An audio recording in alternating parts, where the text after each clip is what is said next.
예, 추설 명절 저번에 치었죠? 너무 잘 보내셔서 아마 예배 시간에 졸리신 분들이 많을 거예요.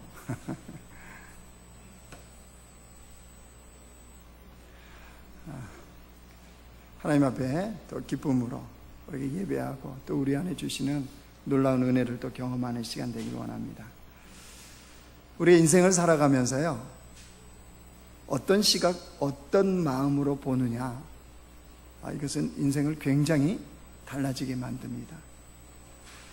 지금 우리가 살아가고 있는 이 시대에 우리 다음 세대들이요, 청년부터 또 우리 중고등부, 또 우리 초등부, 유치부, 우리 이런 아이들을 바라볼 때 참 아이들이 쉽지 않는 세대를 살아간다라는 것을 모두가 다 공감을 하고 또 그것을 인정을 합니다.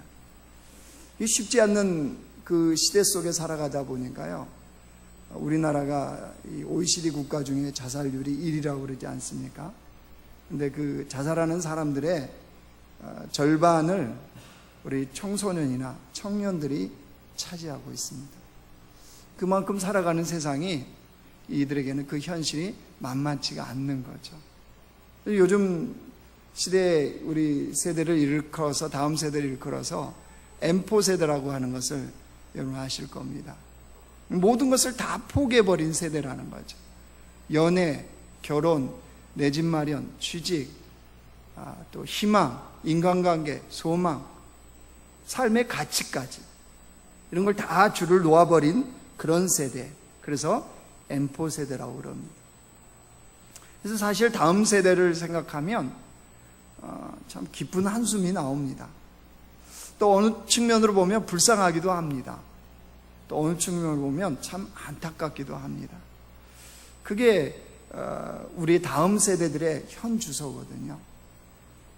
그런데 어떤 한 목회자가요, 새로운 관점에서 이 다음 세대를 해석해 놓은 것을 보았습니다. 지금 우리가 이 안타깝게 여기는 다음 세대들은 영적인 어마어마한 영적 전쟁에 지금 시달린다는 거예요. 특별히 경제적으로, 영적으로 사단의 집중 포화를 받고 있다는 거예요. 그러니까 얼마나 어렵겠습니까? 사단이 이들을 희망 없는 세대로 만들어버리고 인터넷에 딱 붙들려서 살아가는 세대, 또 자살을 하는 세대, 이런 세대로 만들어버렸다는 거예요. 여기까지 우리가 인정이 되잖아요. 근데 거꾸로 생각해 보라는 거예요. 거꾸로. 왜 우리 기성세대 때는 그만큼의 경제적인, 영적인 집중 포화가 없었는데 왜 우리 다음 세대는 이렇게 사단이 집중 포화를 하겠느냐는 거죠. 저도 직장 다닐 때요, 한 15년 직장 생활했는데 한 번도 쉬어본 적이 없습니다. 오늘 관두면 내일 취직이 가능했기 때문에. 저만 다른 데서 왔나요? 죄송합니다. 요즘 아이들은요, 취업 자체가 쉽지 않는 왜 이런 아이들이 이 세대를 살아가겠냐는 거죠. 근데 그분은 그거를 거꾸로 생각해 보면 사단이 그만큼 집중포화하는 이유는 그 세대가 특별한 세대라는 거예요. 무슨 말이냐? 하나님이 보실 때 정말로 특별한 세대, 하나님이 보실 때 소망 있는 세대니까 사단이 내버려 두지 않겠느냐 이거예요. 잠자는 사자의 코털을 건드리면 됩니까? 안 됩니까? 예? 이 말이 좀 이상해요? 내버려 두잖아요, 잠자는 사자는. 그죠? 사단도 공격할 대상을 공격하지, 그냥 널브러져 있고 잠자고 그냥 내버려 두면 그저 그렇게 살아가는 사람은 절대 안 건드리는 거예요. 무슨 말이냐? 우리 다음 세대를 하나님이 그만큼 기대하시기 때문에 사단이 집중 포화를 한다는 거예요.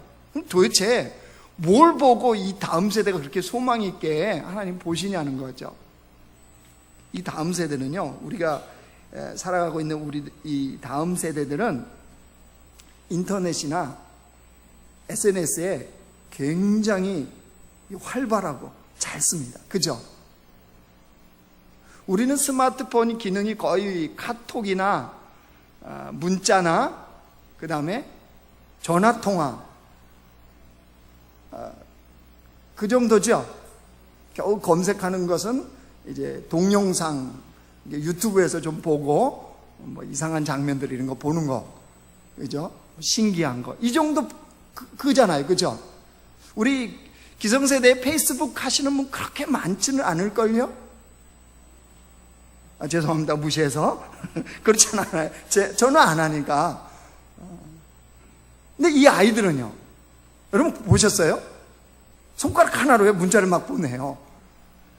우리는 2개를 놓고도 잘못 써갖고 이렇게 다시 지우고 쓰는데 애들은요 손가락 하나로. 우리 교회는 그런 게 없는데 다른 교회는요 이렇게 예배 드리면 아이들은요 목사님 설교 들으면서 문자 보내는데요. 아이고 지루하게 오늘 시작하시네, 듣지 못하겠다, 오늘 피자 먹자, 이리 보낸다는 거예요. 이 놀라운 세대예요, 이 아이들이. 그런 것에 애들이 발달되어 있기 때문에 요즘 세상은 인터넷으로 온 세계가 하나가 됩니다. 아시죠? 그래서 먼 나라에서 일어난 일을 바로 우리가 알게 되어지는 것이 요즘의 세상이라는 거예요. 이런 세상 속에서 살아가는 이들에게 어떤 작은 사람들로도, 아니 작은 것으로도 엄청난 것을 이룰 수 있는 세대가 다음 세대라는 거예요. 무슨 말이냐? 이렇게 이런 세상에 훈련되어진 이 다음 세대가 하나님에 의해서 깨어나고 하나님에 의해서 훈련되어지면 우리 기성세대가 경험하지 못한 하나님 나라의 놀라운 부흥을 이들은 경험하는 자가 된다는 거예요. 하나님은 그런 관점으로 지금 모든 것을 포기하고 살아가는 이 M4 세대라고 하는 다음 세대를 주님은 보고 있다는 거예요. 영적인 것은 영적으로 분별이 되잖아요. 이 사단이 가만히 보니까 하나님이 너무나 다음 세대를 기대하시거든요. 그렇게 집중 포화를 날리는 거예요. 욥을 보십시오. 욥. 하나님이 욥을 자랑하고 싶어서, 이게 좀 불경스럽지만 입이 근질근질 하시잖아요. 그죠? 사단한테 그러잖아요. 너 이 땅에 두루 다니면서 보았냐? 욥을 보았느냐? 그가 얼마나 하나님을 경외하고 얼마나 하나님 편에 서고 얼마나 참 주님 보실 때 기뻐하는 자인지 보았냐 그랬더니 사단이 그 듣고 기뻐할 수 있어요, 없어요? 없죠, 당연히. 하나님 걔가 괜히 그러겠어요. 걔 가진 거 한번 주님이 빼앗아 보세요. 걔가 그래도 하나님을 경외하는지. 그러면서 사단의 작업이 시작되잖아요. 마찬가지란 말이에요. 이 다음 세대는 주님의 관점에서 보면 놀라운 부흥을 이룰 수 있는 그런 세대. 그래서 이 목사님은요, 다음 세대는 희망의 세대다. 할렐루야. 무슨 말이냐? 여러분, 어떤 시각에서 어떤 마음에서 보느냐에 따라서 이렇게 다른 해석이 나올 수 있다는 거예요.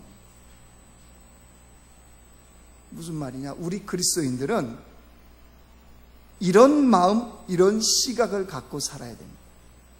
특별히 하나님의 마음, 하나님의 시각으로 우리 인생을 바라볼 수 있어야 되고 미래를 볼 수 있어야 됩니다. 그게 바로 그리스도인이기 때문입니다. 오늘 본문은 하나님께서 이스라엘의 사사로 기드온을 부르시는 장면입니다. 이 당시에는 미디안 족속이요 굉장히 힘이 강했습니다. 그러다 보니까 미디안 족속이 이스라엘을 압제하기 시작했습니다. 몇 년 동안 지금 미디안 족속의 압제를 받았느냐? 이스라엘이 7년 동안 받았습니다. 7년 동안. 보통 다른 사사들이 나타날 때 보면 뭐 40년, 20년 이렇게 다른 나라로부터 압제를 받는데 특별히 기드온을 부를 때는 7년밖에 아니었어요. 그러니까 쉽게 생각할 수 있잖아요. 근데 여러분, 고난도 압축된 고난이 있고 길게 펼쳐진 고난이 있어요. 아시죠? 이 추석에 송편 먹고 왜 이렇게 송편처럼 반응을 하세요? 이 7년이라는 이 미디안 족속의 고난은 압축된 고난이었어요. 그러니까 얼마나 이스라엘 백성들이 힘들었냐 그러면요, 이 미디안 백성들 금요일 날도 한번 말씀드렸잖아요. 보통이 아니에요. 보통 이렇게 적군이 그 나라를 침범할 때는 추수기 때 옵니까? 씨 뿌릴 때 옵니까? 추수기 때, 이게 상식이잖아요. 그래서 와서 추수한 걸 다 걷어가는 거잖아요. 미디안 족속은요 그렇게 안 했어요. 어느 때 왔냐 그러면요, 씨 뿌릴 때 왔어요. 우리가 소위 말하는 춘궁기, 먹을 게 없는 그때 딱 와서 뿌리고자 하는 씨앗까지 다 뺏어간 게 누구였냐 그러면 미디안 족속이었어요. 그러니까 이 7년이요 보통의 고난의 시간이 아니었던 거예요. 이스라엘 백성들이 오직 힘들었으면요 산으로 다 도망을 갑니다. 산에서 웅덩이를 팔고 굴에 숨고 또 산성을 쌓아서 산속에 숨어서 지내는 것이 미디안 족속들이 앞지 않은 그 기간이었어요. 그래서 이스라엘 백성들이 이 7년은요 정말로 궁핍한 시간이었어요. 너무너무나 힘든 거예요. 마치 70년처럼 느껴지는 그런 고난으로 지금 이 이스라엘 백성들이 당하고 있는 그때에 하나님 누굴 부르셨다고요? 기드온을 미디안 족속에서 이스라엘을 구원할 사사로 부르신 거예요. 자, 그때 부름을 받은 기드온 반응 한번 보실래요? 13절 한번 가보세요. 13절. 사사기 6장 13절. 자, 같이 읽습니다. 시작. 기드온이 그에게 대답하되 오 나의 주여, 여호와께서 우리와 함께 계시면 어찌하여 이 모든 일이 우리에게 일어났나이까? 또 우리 조상들이 일찍이 우리에게 이르기를 여호와께서 우리를 애굽에서 올라오게 하신 것이 아니냐 한 그 모든 이적이 어디 있나이까? 이제 여호와께서 우리를 버리사 미디안 손에 우리를 넘겨주셨나이다 하니. 하나님의 부르심에 감사하게 아멘했다? 아니면 말 같지도 않는 말씀하십니까? 라고 반응했다. 1번이다 2번이다 2번. 하나님 앞에 굉장히 냉소적으로 반응하는 게 지금 기드온이에요. 무슨 말이에요? 하나님이 큰 용사여 내가 너와 함께함이라 그러면서 부르세요. 그러자 기드온이 뭐라고 대답해요? 아니 하나님이 함께하는데 이런 일이 벌어질 수 있습니까? 애들 말로 하나님 뻥치실래요? 주님이 함께함이 어디 있습니까? 우리 조상들은 애굽에서 나올 때 하나님 놀라운 기적을 베풀었다는데 하나님 그 기적 어디 있어요? 기적. 그러면서 뭐라고 그러는 거예요? 하나님 우리 버리신 거 맞죠? 하나님이 버리셨으니까 우리가 지금 이런 상황이지요 라고 하나님께 지금 따지듯이 묻는 거예요. 그래도 하나님이 너를 통해서 일하시겠다 그러자, 자 15절 봐보세요. 기드온이 이렇게 대답해요. 그러나 기드온이 그에게 대답하되 오 주여 내가 무엇으로 이스라엘을 구원하리까? 보소서 나의 집은 므낫세 중에 극히 약하고 나는 내 아버지 집에서 가장 작은 자이다 하니. 무슨 말이에요? 하겠다 못하겠다? 못합니다. 하나님의 부르심에 뭐 하는 거예요? 거부? 못해요 나. 이런 거예요. 거기서 멈췄어요? 아니요. 17절 보세요. 같이 읽어요. 시작. 기드온이 그에게 대답하되 만일 내가 주께 은혜를 얻어 싸우면 나와 말씀하신 이가 주 되시는 표징을 내게 보이소서. 하나님을 믿겠다 못 믿겠다? 이 표징 구하는 게 뭔 말이에요? 나 당신 믿어 못 믿어? 못 믿겠다는 거예요. 당신이 하나님인 거, 당신이 여호와의 사자인 거 내가 못 믿겠으니까 뭘 달라는 거예요? 보여지는 표징을 달라는 거예요. 그래서 그걸 허락하자 기드온이요 이 제물을 준비합니다. 소제를 드릴 제물을 준비해서 드디어 우리가 오늘 읽었던 19절 20절에 봐보세요. 기드온이 가서 염소 새끼 하나를 준비하고 가루 한 에바를 무교봉으로 만들고 고기를 소쿠리에 담고 국을 양푼에 담아 상수리 나무 아래 그에게로 가져다가 드리매 하나님의 사자가 그에게 이르되 고기와 무교병을 가져다가 이 바위 위에 놓고 국을 부으라 하니 기드온이 그대로 하니라. 그래서 이 일이 이루어진 거예요. 이게 무슨 말이에요 지금? 하나님에 대해서 전혀 이 고난이 도대체 하나님이 살아계시다면, 하나님이 함께 하신다면, 하나님이 진정으로 나를 위하신다면 이 일이 어떻게 일어납니까? 말도 안 되는 소리 하지 마세요. 이렇게 하나님께 따지는 거예요. 여러분들 우리도 삶의 고통을 만날 때 이런 모습 드러나지 않아요? 내가 예상하지 못한 어려움이 온다든가 내가 경험하지도 못한 그런 인생의 고통 속에 딱 놓여지면 솔직히 이런 마음 들지 않습니까? 하나님께서 혹시 날 버리신 건 아닌가? 내가 지극히 약하고 연약하기 때문에 도저히 지금의 한계 상황을 뛰어넘을 수 없을 것 같은 그런 상황에 딱 맞닥뜨릴 때 하나님의 약속의 말씀에 대해서 우리는 의심하는 그런 마음이 들 수 있습니다. 분명히 그렇게 들 수 있어요. 근데 이렇게 놓여질 때, 그런 상황에 놓여질 때 혹시 내 마음이 그런 생각이 들 때 도대체 이 마음은 어디서 오는 건가? 이거를 우리가 점검해야 돼요. 기도원이 그 하나님의 부르심 앞에 이렇게 믿음이 아닌 전혀 다른 이런 반응을 나타냈던 이것이 도대체 어디로부터 왔겠냐는 거죠. 하나님의 부르심을 받을 때 기드온이 어디에서 무엇하고 있었습니까? 밀을 타작하는데 어디에서 타작을 해요? 포도즙을 짜는 그 틀에서, 즉 숨어서 몰래 밀 타작을 합니다. 이게 우리가 이 말하면 무슨 쫄짱부가 무슨 행동하듯이 하고 있는 것이 지금 기드온이고, 왜 기드온이 그렇게 했겠어요? 누가 무서워서? 미디안 족속이 무서운 거죠. 그러니까 기드온이 한마디로 두려움에 딱 사로잡혀 있는 거예요. 두려움에 사로잡히면 사람은 믿음의 반응을 드러낼 수가 없습니다. 이스라엘의 초대 왕이었던 사울 왕을 보십시오. 아말렉과 전쟁이 벌어졌습니다. 하나님이 사무엘을 통해서 이 사울 왕에게 분명히 명령을 내립니다. 그 아말렉 족속을 다 진멸하라. 남녀노소, 소나 양이나 낙타나 낙이나 다 진멸하라. 다 죽이라는 거예요. 근데 사울 왕이 아말렉과 전쟁에서 어떻게 했습니까? 자기 눈에 보기에 좋은 양이나 소를 남겨옵니다. 심지어 아말렉 왕이었던 아각 왕조차도 죽이지 않고요, 끌고 옵니다. 왜 그랬을까요? 왜요? 좋은 양이나 소를 보니까 탐나서 그랬을까요? 아각 왕을 끌어다가 자신의 힘이 얼마만큼 강한 자인지 백성에게 보여주고자 그랬을까요? 사울 왕이 하나님의 명령을 무시하고 그렇게 행동했던 그 마음의 중심은 뭐가 있었을까요? 여러분, 자, 말씀 한번 찾아보기로 합니다. 사무엘상 15장. 뒤로 조금만 넘어가 보세요.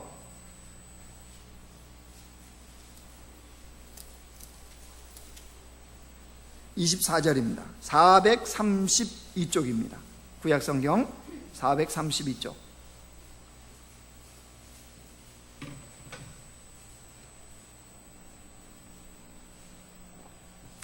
사무엘상 15장 24절 같이 읽습니다. 시작. 사울이 사무엘에게 이르되 내가 범죄하였나이다. 내가 여호와의 명령과 당신의 말씀을 어긴 것은 내가 백성을 두려워하여 그들의 말을 청종하였음이니이다. 두려워하는 마음, 특별히 백성을 두려워하는 마음이 하나님의 명령조차도 어떻게 버렸다고요? 무시해버렸다는 거죠. 여러분, 우리는 어떤가요? 우리 안에 두려움이 있습니까? 없습니까? 무수히 많은 두려움들이 우리 안에 있지 않습니까? 어떤 일을 할 때 혹시 실패할까봐 그 두려움, 그래서 주저주저 하잖아요. 미래에 대한 불안함, 미래가 어떻게 보장되지 않는 그 미래가 어떻게 펼쳐질지, 또 어떻게 되어질지, 그때 생기는 우리 안에 이 두려움이 있지 않습니까? 이 두려움들은 우리의 눈을 가립니다. 하나님의 준비한 계획을 보지 못하게 해요. 하나님의 놀라운 것들을 볼 수 없는 눈으로 만들어버립니다. 그리고 우리의 행동을 믿음이 아닌 그냥 그 두려움에 사로잡힌 행동을 사울처럼 하게 하더라는 거예요.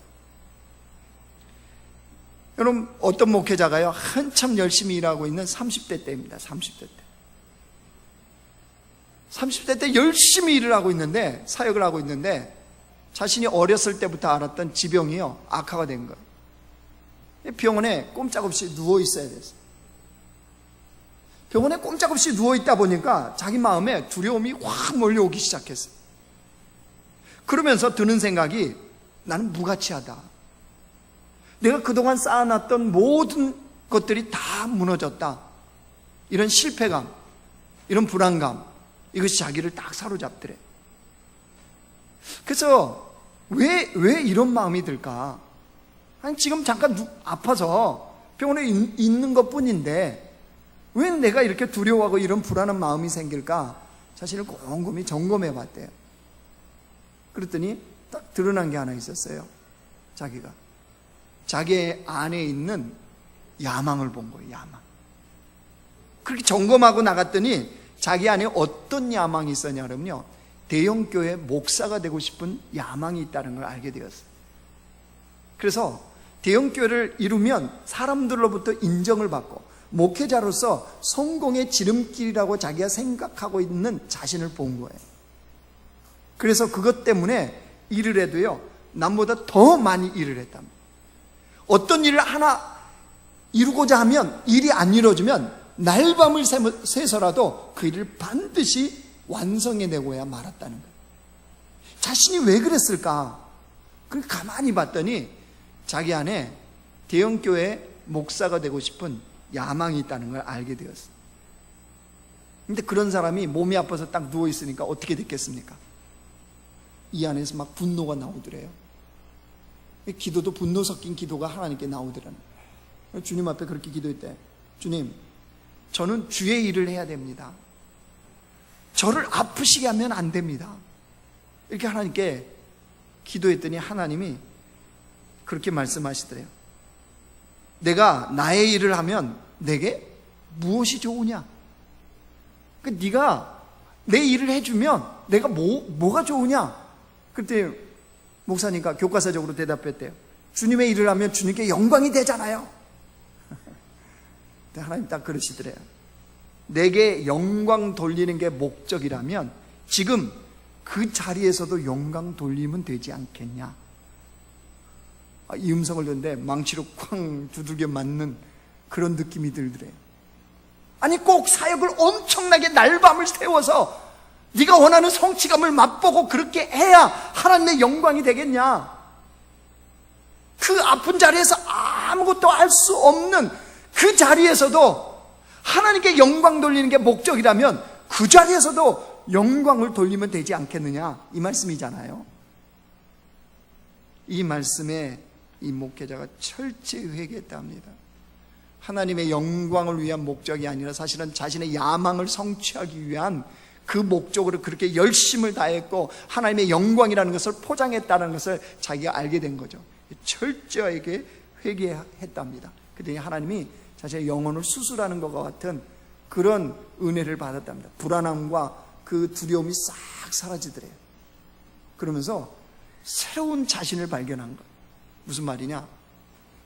병원에서 퇴원했는데도 여전히 집에 누워서 할 수가 없는 거예요. 그래서 사역도 할 수 없고 그냥 집에 계속 누워 있었답니다.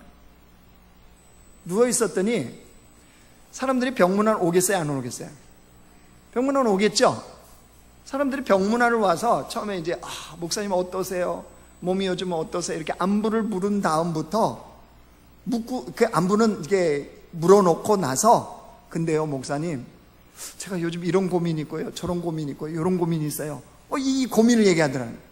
그럼 목사는 누워갖고 자기도 시름시름한데 고민을 듣고 나서 그거는요, 요렇게 처리하시면 되고요, 요렇게 하시면 될 것 같고요, 요렇게 하시면 될 것 같아요.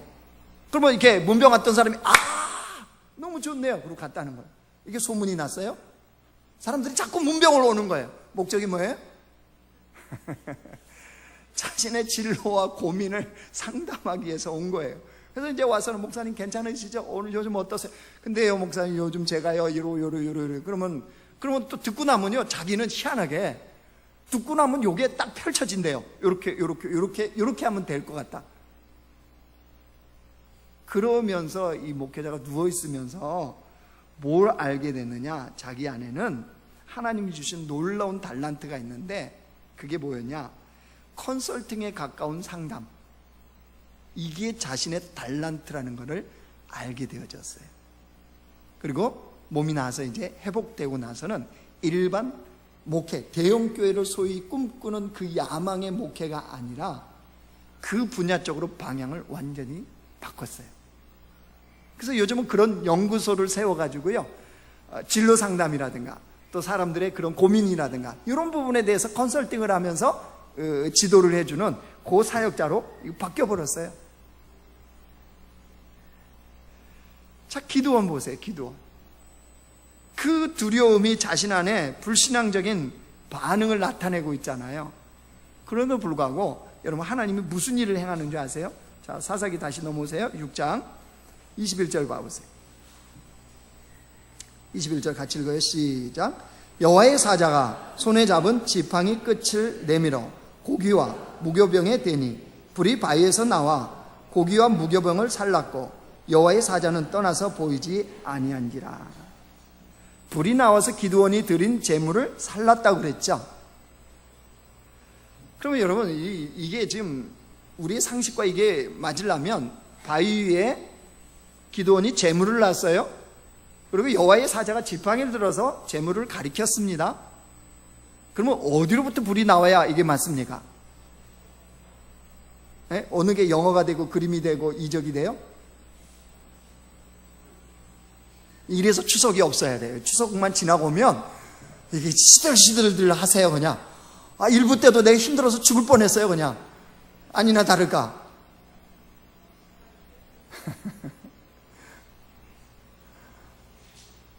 지팡이 끝에서 불이 나온 게 딱 맞잖아요. 여호와의 사자가 지팡이 들어서 재물을 가리켰으면 지팡이 끝에서 불이 나와서 재물을 딱 살라버렸어야죠. 그런데 어디서 불이 나왔대요? 다시 보세요. 21절. 불이 어디서 나왔대요? 바위에서 나왔다는 거예요. 바위에서. 이런 일반적이지 않는 현상을 통해서 하나님이 지금 기드온에게 뭘 말씀하시고자 하는 것이며 우리에게 무엇을 보여주시고자 하는 것이냐 말이에요. 여러분, 이 지팡이 끝이 아닌 바위에서 불이 나와서 재물을 살랐다는 것은요, 이게 하나님의 의지와 결단을 보여주는 거예요. 이것이 하나님의 의지이고 하나님의 결단이라는 거. 무슨 말이냐? 여기 바위는요, 기드온을 상징해요. 기드온. 즉 바위와 같은 아무것도 아닌 주님의 부르심에도 두려워서 떨고 거부하고 냉소적이고 하나님에 대해서 나를 버리셨나 보다 믿지 못하고 이런 바위와 같은 기드온이라 할지라도 하나님은 그를 통해서 반드시 하나님의 역사를 이루겠다는 하나님의 의지, 하나님의 결단을 보여주는 것이 바위에서 불이 나와서 재물을 사르는 거예요. 이게 뭔 말이냐?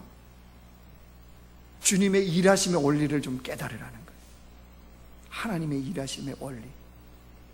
여러분, 하나님은요, 세상에서 볼 때 영웅과 같은 사람과 일하지 않습니다. 우리는 영웅이 되기를 원하죠. 그래서 주님의 일을 멋지게 하고 싶죠. 우리 교회는 로또 사시는 분들은 없죠? 절대 안 돼요. 로또는 제가 있는 한. 제가 죽은 다음에 사세요. 그래서 안 될걸요. 우리 마음속에 꿈꾸는 것들은 뭐냐? 내가 뭔가 엄청난 거를 이룬 다음에 이거 갖고 주의 일을 쫙쫙 하면은 멋있을 것 같은 이런 상상 가끔 하죠. 그죠? 상상하잖아요. 자식들을 왜 이렇게 막 공부시키고 막 힘쓰고 애써요? 좀 그렇게 해서 좀 뭐가 돼갖고, 사실 공부해서 남주라 이 말 속에도 그런 게 들어가 있는 거예요. 그죠?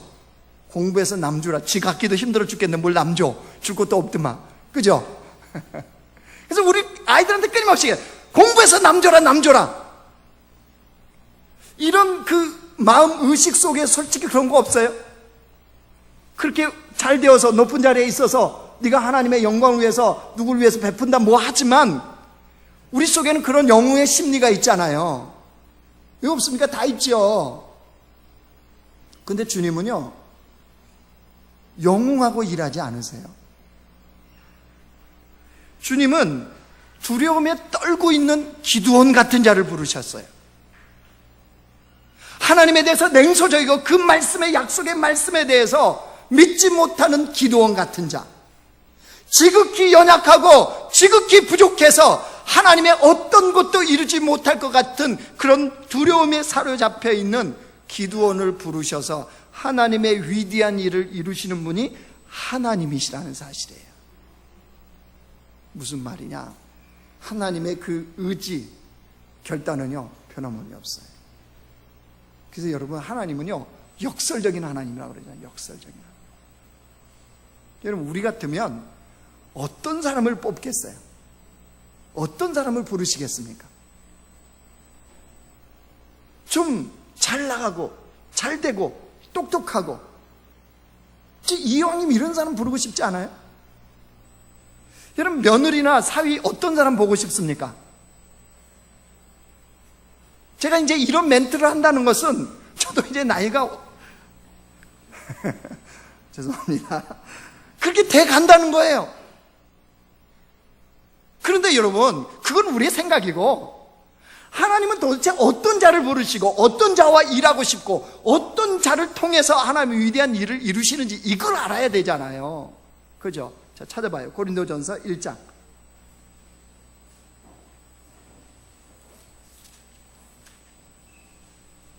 (26절) 가보세요. 263쪽입니다. 신약성경.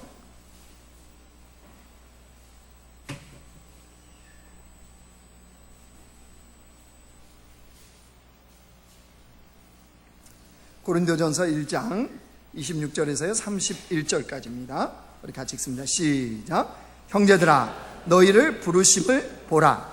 육체를 따라 지혜로운 자가 많지 아니하며 능한 자가 많지 아니하며 문벌 좋은 자가 많지 아니하도다. 그러나 하나님께서 세상에 미련한 것들을 택하사 지혜 있는 자들을 부끄럽게 하려 하시고, 세상에 약한 것들을 택하사 강한 것들을 부끄럽게 하려 하시며, 하나님께서 세상에 천한 것들과 멸시받는 것들과 없는 것들을 택하사 있는 것들을 폐하려 하시나니, 이는 아무 육체도 하나님 앞에서 자랑하지 못하게 하려 하심이라. 너희는 하나님으로부터 나서 그리스도 예수 안에 있고, 예수는 하나님으로부터 나와서 우리에게 지혜와 의로움과 거룩함과 구원함이 되셨으니, 기록된 바 자랑하는 자는 주 안에서 자랑하라 함과 같게 하려 함이라. 주님으로 인한 것을 자랑하는 인생들, 그죠? 우리의 육체의 어떠함과 내 재능과 내 그것이 어떠한 것이 아니고 하나님으로 인해서 이루어진 것들, 주님이 부으셔서 나타난 것들, 우리가 기도해서 간구해서 주님이 이루어 주신 이것들을 자랑하는 것이 누구라고요? 그리스도인이라는 거예요. 그러니까 무슨 말이에요? 하나님 앞에 내가 연약하고 부족하고 지식이 없고 건강이 없고 그 어떤 것이 없는 것이 문제가 될 수가 없다. 될 수가 없다는 거예요. 우리는 우리 시각과 우리의 마음으로 우리의 인생을 보니까 문제가 돼요, 안 돼요? 되죠? 애들 왜 이렇게 닥달하죠? 왜 이렇게 잡죠? 부모의 시각으로 보니까 저렇게 갖고 인생에 뭐가 될까? 그래서 집 밥벌이나 할까? 이게 막 우리 안에 불안으로 다가오지 않아요? 옆집에는 어떻게 갖고 어떻게 됐다던데 우리 애는 이러니까 막 더 화가 나죠? 이게 엄마 닮아갖고 머리는 저렇게 나빠서 이런 소리 하고 싶잖아요, 그죠? 그것은 우리의 시각과 우리의 마음이란 말이에요. 하나님의 시각과 하나님의 마음은 연약하고 부족하고 없고 별 볼 일 없는 것 같아도 주님이 그를 부르시고 주님이 그와 함께 하시기만 하면 얼마든지 하나님의 자랑이 될 수 있는 인물로 주님은 세우신다는 거예요. 여러분, 12제자 봐봐요. 예수님이 부르신 12제자. 아니, 그 많고 많은 사람들 중에 예수님께서 부르신 12제자의 면면은 어떻습니까? 소위 말하는 세상에서 자랑할 만한 것 하나도 없고 세상에 드러낼 만한 스펙이 하나도 없는 사람들만 일부러 골라서 뽑은 것 같습니다. 대부분이 갈릴리 깡촌의 어부 출신들이 12명의 제자들이었습니다. 자, 우리는 그 장면을 세상의 관점으로 보면 예수님의 수준과 예수님의 기준을 의심할 만합니다. 그런데 주님은 그 12명을 데리고 3년 동안 훈련하신 다음에 성령을 부으셔서 세상에 보내십니다. 그러자 이 12명이 어떻게 합니까? 세상을 완전히 복음으로 뒤집는, 복음으로 물들이는 역사를 이루지 않습니까? 무엇을 우리에게 보여주는 거죠? 그런 자들이라 할지라도 하나님의 그 의지와 그 결단은 변함없으신 그 주님께서 쓰시면 가능하다는 거예요. 그래서 여러분 오늘 다시 사사기 다시 넘어와 보세요. 12절 가보세요. 6장 12절. 하나님께서 기드온을 부르실 때 이렇게 말씀하세요. 6장 12절 시작. 여호와의 사자가 기드온에게 나타나 이르되 큰 용사여 여호와께서 너와 함께 계시도다 하시매. 무엇이 핵심 비결이에요? 그런 자라도 여호와께서 함께 하시면 큰 용사가 되는 것이 가능하다는 거예요. 12명의 그런 제자라 할지라도 주님이 함께 하시면 세상을 변화시키는 것이 얼마든지 가능하다는 거예요. 여러분, 이런 마음, 이런 시각이 우리에게 있어야 돼요. 그래야 하나님의 역사를 이 땅에 펼치는 자가 돼요. 아무것도 하지 말고 널브러져 있어라, 이 말씀이 아니에요. 네가 열심히 안 내도 된다, 이게 아니에요. 알았다, 오늘부터 우리 집에 가서 학원 다 끊고, 이게 아니에요.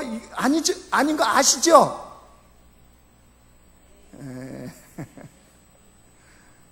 그 말이 아니잖아요, 그 말이. 여러분, 이장호 감독이라고 아시죠? 70년대 80년대 충무로의 스타였던 이장호 감독. 그의 작품이요, 영화 감독입니다. 별들의 고향, 바람 불어 좋은 날, 뭐 바보선언, 꼬방응 동네 사람들, 뭐 이런 여러 가지 작품들이 있잖아요. 70년대 80년대요, 이장호 감독은 충무로의 스타 감독이었습니다. 돈 많이 벌고 잘 나가는 소위 말하는 스타 감독. 그런 스타 감독으로 살던 그가 아마 그 당시에 극장에 무슨 그 영화인들 예배가 있었나 봐요. 우연히 지나가다가 이 명본지 무슨 극장인지 모르겠는데 거기서 지나가다가 그 예배에 드리고 싶은 마음이 있어서 그냥 들어갔대요. 근데 이상하게 예수님을 믿어야 될 것 같은 마음이 들더래요. 그날 무슨 설교가 뭐 들렸던 것도 아니고 뭐 기억에 남는 것도 아닌데 이상하게 예수 믿어야 될 것 같은 마음이 들어서 마음속으로 이제 예수 믿어야 되겠다 이런 생각을 했대요. 그러다가 교통사고를 당했답니다. 교통사고를 당하고 나서는 본격적으로 예수님을 믿기 시작했대요. 예배드리고 말씀 보고 제대로. 그러면서 이제 세대가 바뀌면서 충무로가 바뀌면서 이제 감독들이 싹 사라졌어요. 그죠? 그런 이제 옛날 감독들은 이제 모르잖아요. 그죠? 요즘 애들이 이장호 그러면 전혀 몰라요. 근데 그런 그가, 그렇게 조용히 살던 그가 2014년도에 영화 작품을 하나 딱 발표를 했습니다. 시선. 본 사람 손 들어보세요. 아, 있군요. 할렐루야. 그분이 12,000명 속에 들어가는 거예요. 무슨 말이야? 영화를 개봉했는데 12,000명이 봤어요. 완전 흥행 실패. 당연하죠. 시선이라는 작품이 어떤 작품인지 아세요? 한 교회에서 단기 선교를 간 거예요. 그런데 이슬람 교도들한테 피랍이 됐어요. 붙잡혀갖고 이제 협상을 하는데 그 안에서 이 사람들이 겪는 갈등이에요. 특별히 이슬람 교도들이 알라가 유일한 신이다. 그래서 너네가 배교를 해라. 목숨 걸고 시키는 거예요. 그래서 이제 그런 과정 속에서 배교를 강요당하는 그런 속에서 그리스도인으로서 겪는 갈등을 영화로 다룬 거예요. 그러니 12,000명 외에는 보겠어요? 안 보겠어요? 안 보죠. 당연히 흥행 실패죠. 그러면 우리 같으면 좀 더 잘 나간 영화 만들 것 같잖아요. 이분이 요즘 뭘 기획하고 있는지 아세요? 미국에서 우리나라로 선교사로 왔던 이 엘리자베스 쇼핑이라는 이 선교사님이 있었어요. 그분의 일대기를 지금 구상하고 있대요. 이 영화 될까요? 안 될까요? 더 말하지 마요. 흥행으로만 보면 안 되는 거죠. 흥행. 자, 세상의 시각으로 보면 안 되는 길만 걸으려고 지금 하는 거예요. 아니, 어리석게 안 되는 길을 지금 이장호 감독이 찾아가는 거예요. 그런데 그가요, 뭐라고 고백하냐 그러면요, 이렇게 고백을 하더라고요. 지금이 저의 인생의 황금기가 시작됐습니다.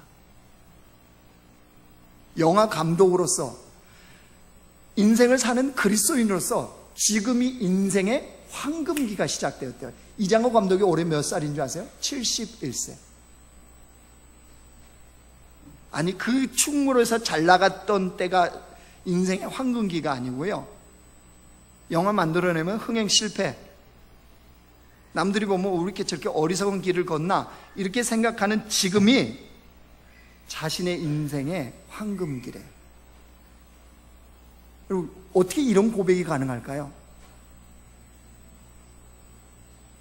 자기 인생에 자기를 이끌어가고 계시는 하나님의 사랑을 지금 절절히 느끼고 있기 때문에, 흥행이 안 되고 남들이 볼 때는 안 되는 작품을 한다고 하지만 그 속에 함께하고 계시는 하나님을 자기가 느끼고 있기 때문이라는 거예요. 사랑하는 성도 여러분, 하나님이 기드온을 부르셔서요, 뭐라고 말씀한 줄 아세요? 여러분 23절 한번 가보세요. 여호와께서 그에게 이르시되 너는 안심하라, 두려워하지 말라, 죽지 아니하리라 하시니라. 이게 무슨 말인가요? 너에 대해서 어떻게 하겠다는 거, 하나님 모든 것을 받아주고 다 용서하겠다는 거. 네가 의심하는 거, 네 안에 두려움, 하나님의 약속에 대해서 믿지 못하는 거, 이런 것에 대해서 주님은 뭐 하신다는 거예요? 다 품어주시고 다 용서하시고 다 받아주시겠다는 거예요. 그러자 24절 가봐요. 기드온이 여호와를 위하여 거기서 제단을 쌓고 그것을 여호와 샬롬이라 하였더라. 그것이 오늘까지 아비에셀의 사람에게 속한 오브라에 있더라. 그 현장에 기드온이 제단을 쌓고 여호와 샬롬, 여호와는 평강이시다, 그걸 불렀다는 거예요. 이게 무슨 말인가요? 하나님의 결심은 기드온이 아무리 어떠한 상태에 있다 할지라도 그 인생을 평강으로 이끌어 가시는 하나님이신 것을 기드온이 드디어 깨달은 거죠.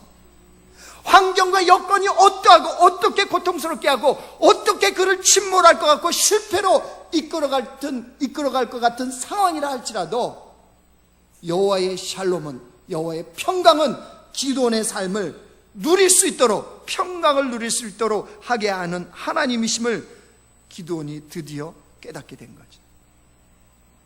그렇기 때문에 사랑하는 성도 여러분, 내 인생이 지금 바위와 같이 별 볼 일 없는 인생처럼 여겨진다 할지라도 우리 너무 좌절하지 않도록 합시다.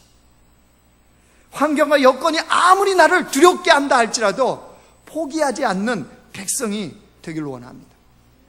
하나님께 버림받은 것 같은 그런 깜깜한 상황에 처한다 할지라도 우리 너무 낙심하지 않기를 원합니다. 왜냐하면 그런 우리를 세우셔서 기드온 같은 자로 하나님은 함께 하시며 함께 일을 행하고자 하시는 하나님의 결심은 변함이 없기 때문입니다. 우리 인생의 여호와의 샬롬, 하나님이 주시는 그 평강을 누리게 하시도록 하고자 하는 하나님의 의지는 그때나 지금이나 앞으로 영원히 변함이 없으시기 때문입니다.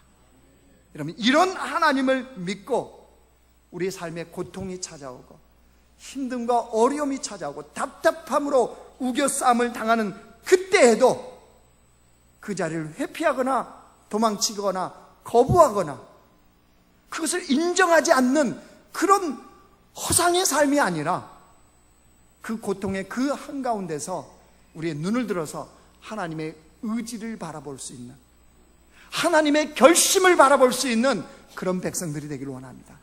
즉 우리의 눈이 열려서 하나님의 마음과 하나님의 시각으로 나의 현재의 삶을 볼 수 있는 그런 백성들의 삶이 되어지기를 주님의 이름으로 축원합니다.